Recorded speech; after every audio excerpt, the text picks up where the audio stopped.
Well, hello there, welcome to part 2 of this IV tutorial. Um, so here we're going to talk about combat rotation. We're going to move away from those guys so the gunshot don't drive me insane.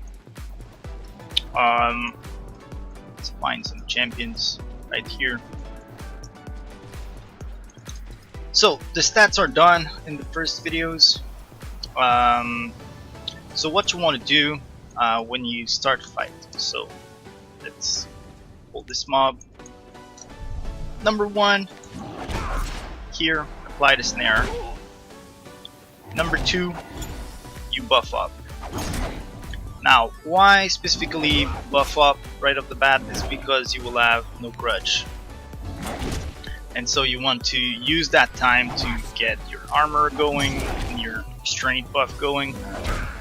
You can also use your stubbornness down until you get more grudge. This guy is annoying. Alright, we're gonna kill this guy and pull another one. Okay, so once you have your grudge, right? So snare, strength buff, armor buff. Now the rotation starts. So we go armor debuff, heavy blow, a buff, heavy blow, snare, heavy blow, a buff, apply the snare, heavy blow, debuff, heavy blow, and a buff. And basically you rotate that always. Every other ability needs to be heavy blow. The reason for that: snare, buff up, heavy blow, debuff, heavy blow, buff, heavy blow, reapply the snare, heavy blow, and so on.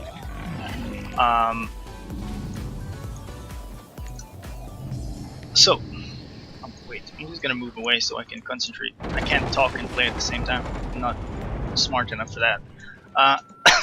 So, basically, why heavy blow all the time is because the dot is massive damage, right? So at 100 grudge, 669 damage, it can crit, and it ticks 2 times. So basically, when you hit, it ticks 1 time, and then it ticks 2 more times. So at max grudge, it will do 300 damage, 300, and 300. Then your dot will also do quite good damage. And those are your 2 main sources of damage. So you want to have those on your target all the time. In between, so the dot is 3 seconds, so 2 global cooldowns, 1.5 seconds each. So one glow ball to use heavy blow, 1 glow ball to use something else. And then you come back to heavy blow, go back to something else, come back to heavy blow, go back to something else. And this maximizes your damage. Now, this is just the bread and butter. This is how you go to fight pretty much all the time, any encounter in PvE. When you want to burst, then it changes a little bit. So we pull the guy, snare, apply the strength buff, apply armor buff, and then we go rotation, rotation, apply the snare. When you want to burst, you want to check your taunt cooldown. Once you got it, you want to do heavy blow, knockdown, earth shatter. So heavy blow first, knockdown second, earth shatter third. If you do it properly, the 3rd tick, right, of heavy blow, the 2nd tick, the cave-in, and the earth shatter will all hit at the same time, plus an auto attack. So basically you will have 4 attack that will hit the target in the same timestamp. Nothing critted there, but even with no crit, we see like 800-ish, 1000, 1500. If that crit would have been like 22, 2300. in 1 timestamp. And this is how you go about it. This is how you burst, and this is how you do damage rotation.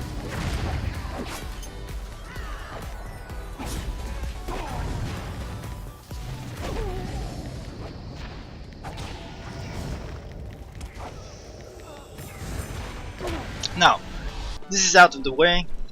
Some neat tips and tricks against specific opponents.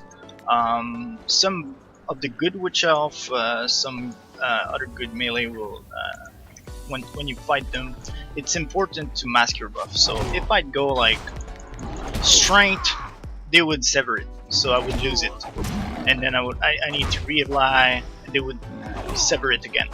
So what you want to do instead is you want to use useless buff like stubborn or stone, not really useful against a witch elf, but then you can use toughness, and then you can use strength. So basically, the buff will go in order that you applied them. So if they sever blessing and you use stubborn or stone first, this is the one that will go. If you use strength, it's that one that will go. So masking your buff so you can keep them under like 1 or 2 useless buff, just assure you that it won't get stripped all the time. And this is really important against tougher opponents. It's really like key to beating them a lot of the time. It's the same for your debuff. So that was the buff part. Now let's see let's do the debuff. Suppose I fight the shaman, right? Notoriously annoying. If I use snare first, shaman will cleanse and run away.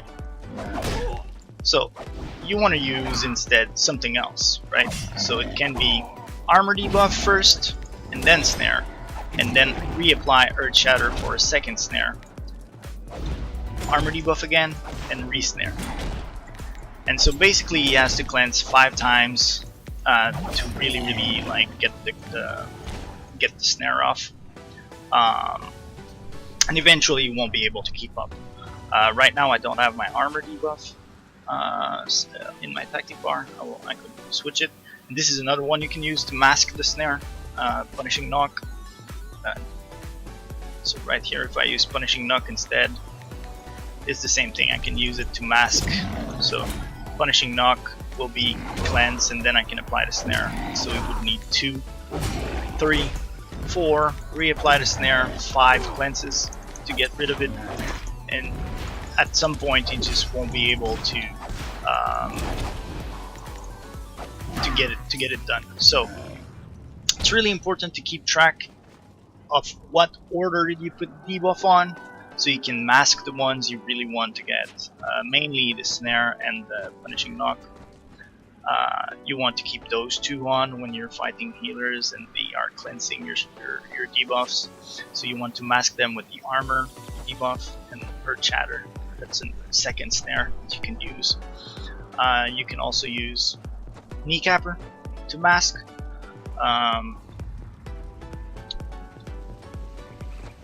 And that's pretty much it for the masking stuff. Some interesting cooldowns you can use. Punishing Blow, really freaking effective because it bypasses toughness, right? So against shamans, zealots, magus, a lot of those classes that can spec really high toughness, sometimes not all of them, but some of them do. Punishing Blow bypasses toughness. Earth Shatter bypasses toughness too.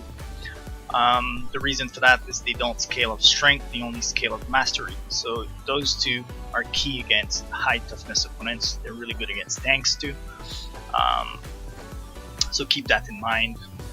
They will do less damage versus low toughness, low armor like a Sork or a Witch Elf.